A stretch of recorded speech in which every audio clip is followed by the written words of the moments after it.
اس کا ترجمہ تفسیر پڑھنے سننے کے ساتھ حاصل کریں گے۔ اعوذ باللہ من الشیطان الرجیم، بسم اللہ الرحمن الرحیم۔ وجعلنی مبارکا اینما کنت واوصانی بالصلاۃ والزکاۃ ما دمت حیا۔ ترجمہ کنز العرفان۔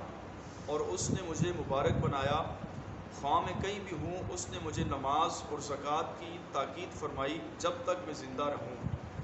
اس آیہ مبارکہ میں حضرت عیسیٰ علیہ السلام نے فرمایا کہ مجھے اللہ تعالیٰ نے نبوت عطا کرنے کے ساتھ ساتھ اللہ تعالیٰ نے مجھے لوگوں کے لیے نفع پہنچانے والا، خیر کی تعلیم دینے والا اور اللہ تعالیٰ کی طرف بلانے والا اور اس کی توحید اور عبادت کی دعوت دینے والا بنایا۔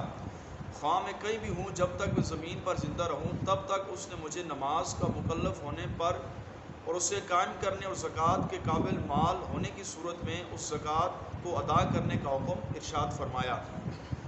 حضرت عیسیٰ علیہ السلام نے اپنے مبارک ہونے کا خود اعلان فرمایا ہے، جبکہ ہمارے آقا علیہ السلام کی شان و عظمت یہ ہے کہ آپ کی برکات کو خود اللہ تعالیٰ نے بیان فرمایا۔ ارشاد فرمایا، لقد من اللہ علی المؤمنین اذ بعث فیہم رسولا من انفسہم یتلو علیہم آیاتہ ویزکیہم ویعلمہم الکتاب والحکمہ وَإِن كَانُوا مِن قَبْلُ لَفِي ضَلَالٍ مُبِينٍ۔ ایک اور مقام پر نبی پاک کی برکات ارشاد فرماتے ہوئے فرمایا، لَقَدْ جَاءَكُمْ رَسُولٌ مِّنْ أَنفُسِكُمْ عَزِيزٌ عَلَيْهِ مَا عَنِتُّمْ حَرِيصٌ عَلَيْكُمْ بِالْمُؤْمِنِينَ رَءُوفٌ رَحِيمٌ۔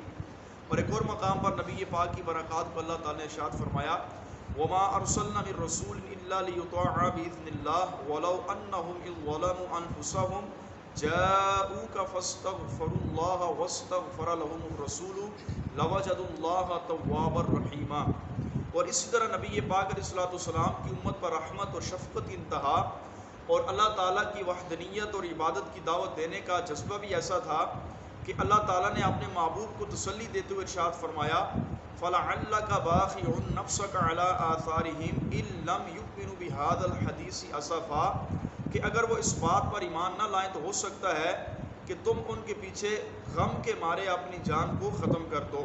یہ چند آیات بشینات ہیں۔ کہتے ہیں اس کے علاوہ قرآن کریم کے اندر سینکڑوں آیات ایسی ہیں جن میں اللہ تعالیٰ نے خود اپنے محبوب کی برکات کو بیان فرمایا ہے۔ اور اس آیت کریمہ سے یہ بات بھی معلوم ہوئی کہ جب تک آدمی زندہ رہے اور کوئی ایسا شرعی عذر نہیں پایا جا رہا جس سے عبادت ساقط ہو جائے، تب تک وہ شریعت کا پابند ہے، اس پر شریعت کے دیے ہوئے احکامات کو پورا کرنا یہ لازم ہے۔ اس میں ان لوگوں کے لیے بڑی نصیحت ہے جو شیطان کے بہکاوے میں آ کر لوگوں سے یہ کہتے ہیں کہ ہم اللہ تعالیٰ کی معرفت کے اتنے اعلیٰ مقام پر فائز ہو چکے ہیں کہ اب ہمیں کوئی عبادت کرنا لازم نہیں، وہ حرام و ناجائز چیزیں ہمارے لیے نعوذ باللہ مباح ہو چکی ہیں۔ جب مخلوق میں اللہ تعالیٰ کی سب سے زیادہ معرفت رکھنے والے اور سب سے زیادہ مقرب ہستیوں یعنی انبیاء کرام سے عبادت ساقط نہیں، ان کو نماز معاف نہیں، اور جو سب سے زیادہ پوری کائنات میں اللہ تعالیٰ کی معرفت ہمارے آقا علیہ السلام رکھنے والے ہیں، جب نبی پاک علیہ السلام کو عبادت معاف نہیں، تو آج کل کے جاہل اور بناوٹی صوفیہ کس منہ سے کہتے ہیں کہ ہم سے عبادت ساقط ہو چکی ہے؟ ایسے بناوٹ صوفی، بناوٹ پیر جو شریعت کے باغی شیطان کے پیروکار ہیں، ان کی دی ہوئی تعلیمات پر عمل کرتے ہوئے لوگوں نے اپنے دین کو بھی خراب کیا اور اپنے ایمانوں کو بھی ضائع کر بیٹھے۔ تو ایسے لوگوں سے ہمیں بچنا چاہیے اور خود کو صحیح العقیدہ سنی علماء، صحیح العقیدہ سنی پیروں کے پیچھے چل کر انشاءاللہ اپنے ایمان کو بچانا ہے۔ تو فرمایا جب اللہ تعالیٰ نے اپنے مقبول ترین بندوں کو نماز معاف نہیں فرمائی تو آج کل کے پیروں کو اور آج کل کے صوفیاء کو بھی نماز معاف نہیں ہے۔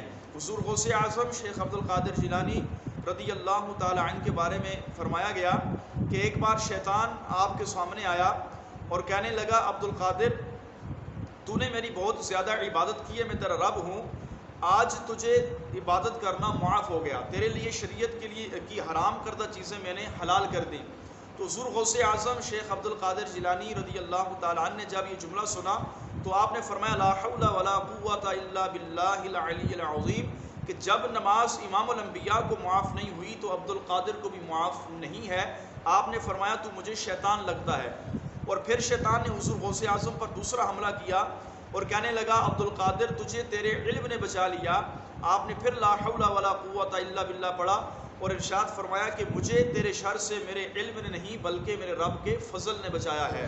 تو یہ شیطان کے وار ہیں جو یہ اولیاء اللہ پر بھی کرتا ہے اور آج کل کے جو پیر ہیں ان پر بھی کرتا ہے، اور بسا اوقات لوگ اس کے سانچے میں پھنس کر یہ کہتے ہیں کہ نمازیں تو مولوی پڑھتے ہیں، ہم تو عشق کی نماز پڑھتے ہیں، ہم تو فقط اللہ اللہ کرتے ہیں۔